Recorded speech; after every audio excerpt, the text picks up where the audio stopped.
Bismillah ar-Rahman ar-Rahim. In the name of Allah, the most beneficent, the most merciful. We are grateful to Allah that He has blessed us with everything. Allahumma salli ala Muhammadin wa ali Muhammad kama sallayta ala Ibrahim wa ala Ibrahim. قال لقمان بسم الله الرحمن الرحيم يا بني أقم الصلاة وأمر بالمعروف وانهى عن المنكر واصبر على ما أصابك إن ذلك من عزم الأمور. Today we're going to talk about patience. Our topic is be patient at coronavirus time, and always, of course, we have to be patient. So this ayah said in English, "O my son, establish prayer, enjoin what is right, forbid what is wrong, and be patient over what befalls you." Patience means to exercise restraint from anxiety and remain calm in hardship. Patience is a virtue that helps remain unaffected by difficult situations. Every believer who believes in Allah will be tested. All of us know that. Even prophets, good people, all people will be tested. No one has a completely perfect life without any hardship. No.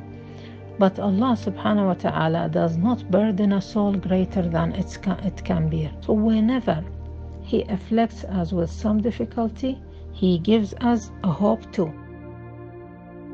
We are not left alone with the trials and hardship. All we need to be patient. Our golden rule today, golden rule number 5. After every difficulty, Allah will soon grant relief. Okay? So after every difficulty, Allah will soon grant relief. Allah always helps us with a way out from every difficulty that we face. Now, if you ask me, what should we do now? We are worried, we have anxiety, stress. I say pray. We need to pray for all people, especially for the sick ones and for the doctors, nurses, and those people who are working at the hospitals. They are fighting the disease, so we have to pray for them. And we need to be patient now and have a complete faith in Allah. Everything will be okay and this difficulty will be removed. I like what Heather Huggs mentioned about patience in her article called Practicing Hope Through Patience.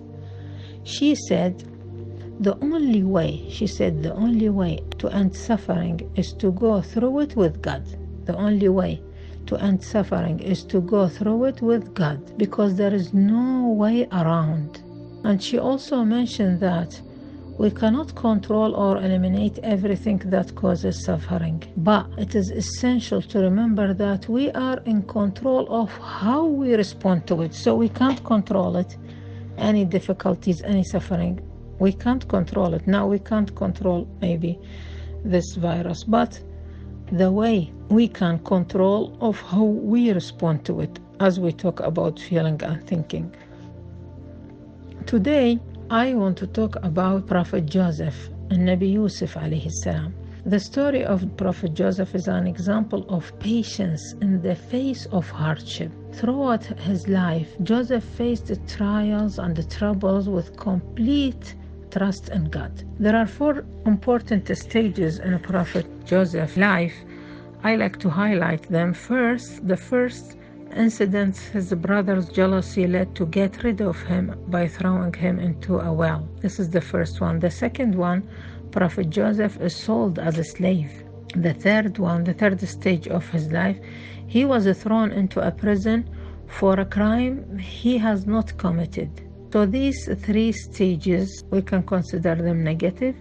Are you ready to hear the stage number 4, which is positive? I call it from prison to palace. Upon release from the prison, he became the virtual ruler of Egypt.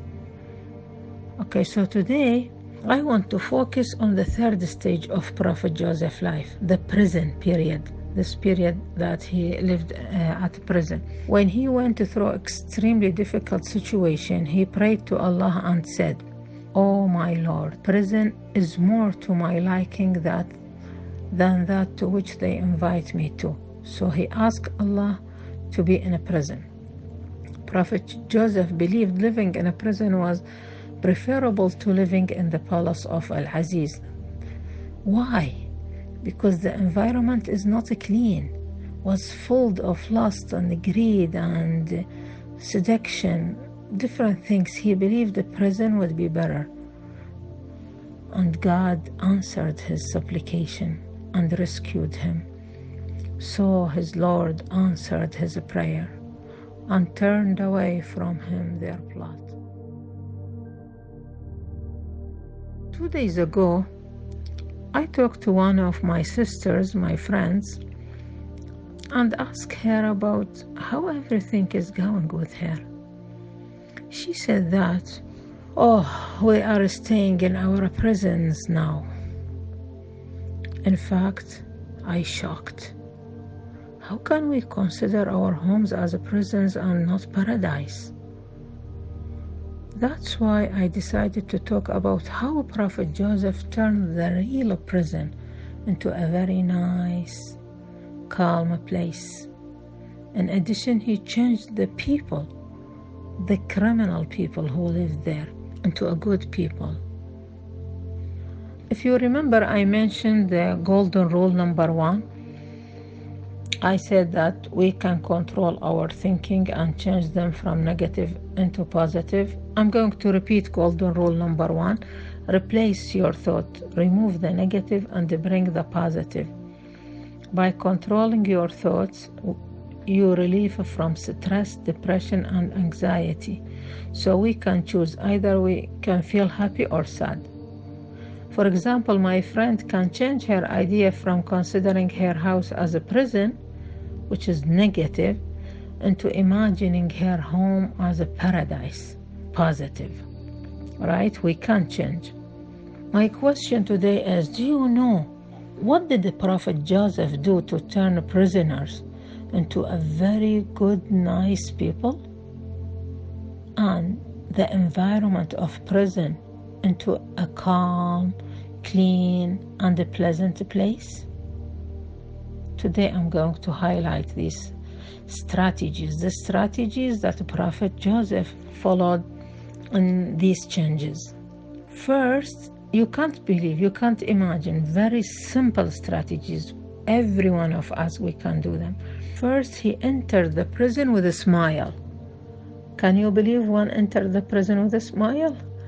Although he didn't do any wrong, this is not his place.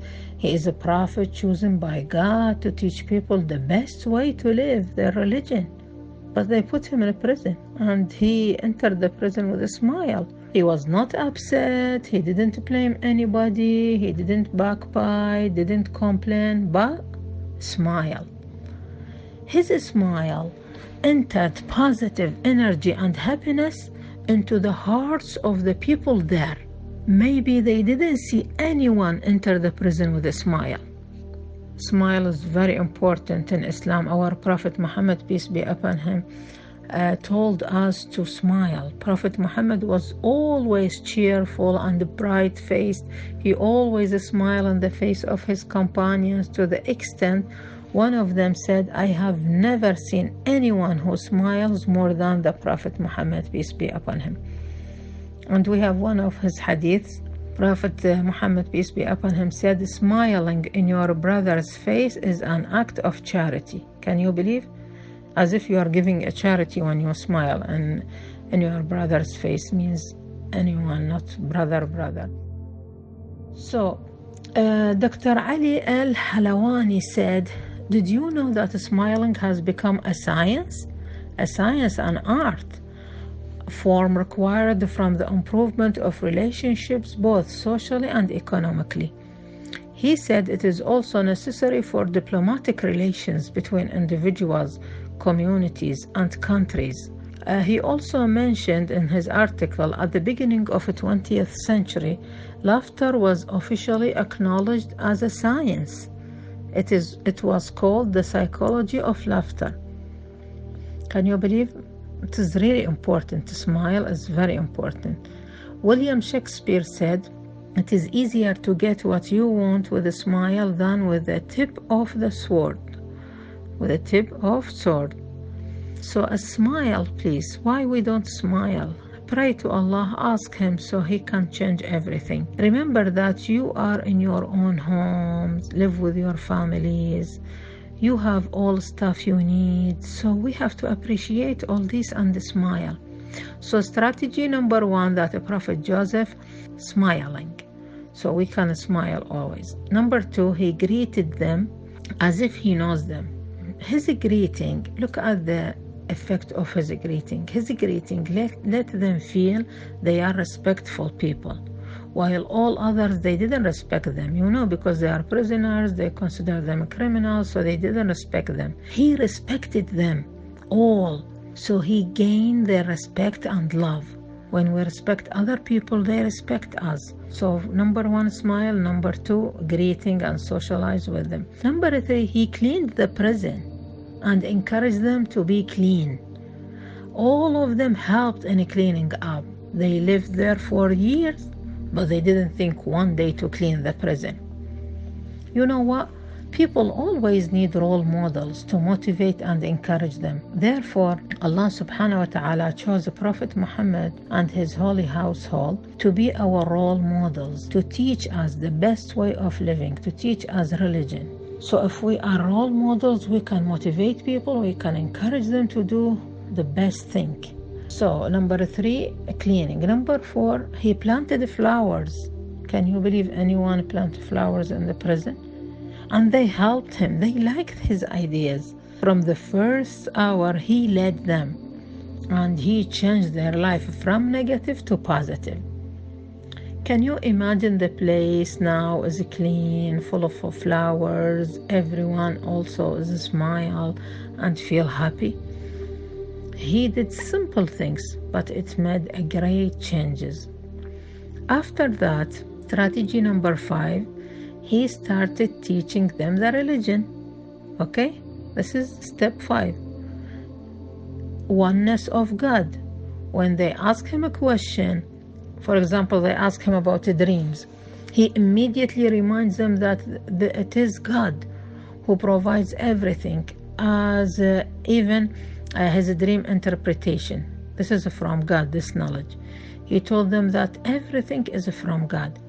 He makes his religion very clear. After explaining to them the true religion, he interpreted the dreams. So those prisoners became his companion. He turned them from criminals into good people. When they left the prison, they became his assistant. Now, this is what I took and highlighted from Prophet Joseph Yusuf alayhi salam life. Stage number 3, when he was in a prison. Let us make a comparison between our situation and his situation. Now we live at our homes with our families. Prophet Joseph lived at the prison with strangers, and the strangers were criminals. He did simple but great changes. He worked on both physical and spiritual, internal and external sides. Again, I like to highlight, by smiling and greeting, he entered love, respect, and happiness into their souls. By cleaning and planting flowers, he changed the environment they live in. By teaching, he changed their beliefs. They didn't know about the oneness of God. So these very important, simple things. My question is, could we do the same? Now we live at our homes with our families. Yes, of course. First, if you ask me how, I put the steps. First, we need to meditate. Take time with yourself and decide to change your own way of dealing with your family and your home. This is very important. We have to sit with ourselves. We have to change ourselves first. Maybe I used to do such and such, so now if I'm doing the same thing, I will find the same result. So if I don't change myself, nothing will change around me. So we have to work on ourselves first. Meditate, sit alone, think. This is step number 1. Step number 2, ask yourself, what is my intention of making this change? Why? Always ask yourself why. Intention is very important, you know. Why do you want to do this? Is it for your sake, for Allah's sake, for your family's sake? Why? Intention. So this is why you need to sit, to meditate, and to put your intention, to make it clear. Why do you want to do this? Number 3, put a plan. Plan is very important, and decide to make changes during this period of time. This period of time is perfect for making changes. You can make changes with yourself, with your family, at your home, different things. We can work on both, on the physical and spiritual sides too. For example, we can start with simple changes such as smile and socialize with our family, so as we can spread love, respect, happiness at our homes. The other step, we can organize, clean, and plant flowers to change the environment.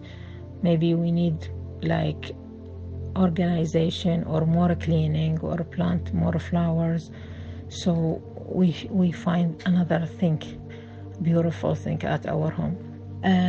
Number 3, we need to sit with our kids, with our families, listen to them. Very important. Listening is very important.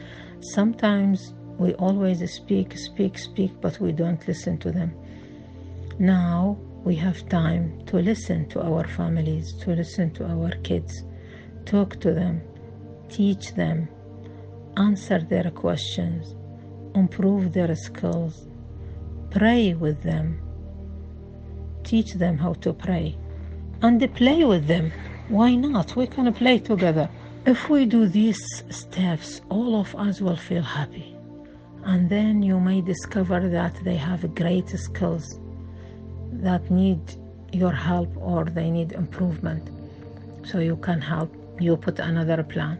Or maybe they have many questions that they need answers, and so on. You will discover different things if you sit and listen to them and talk to them. Now I come to the conclusion. If we try to do these simple things, our attitude will change from negative to positive. Now if my friend listened to me, she will never say my home is as a prison. No. We understand that patience is a virtue. It is Allah's gift to us. It is a gift from God to us. Now we have to be patient. We forget about coronavirus. We think how to make changes in ourselves, environment, families, and put our plan for the future. I want to review our golden rule number 5. After every difficulty, Allah will soon grant relief. Walhamdulillahi Rabbil Alameen. Thank God for everything. Wassalamu alaikum wa rahmatullahi wa barakatuh.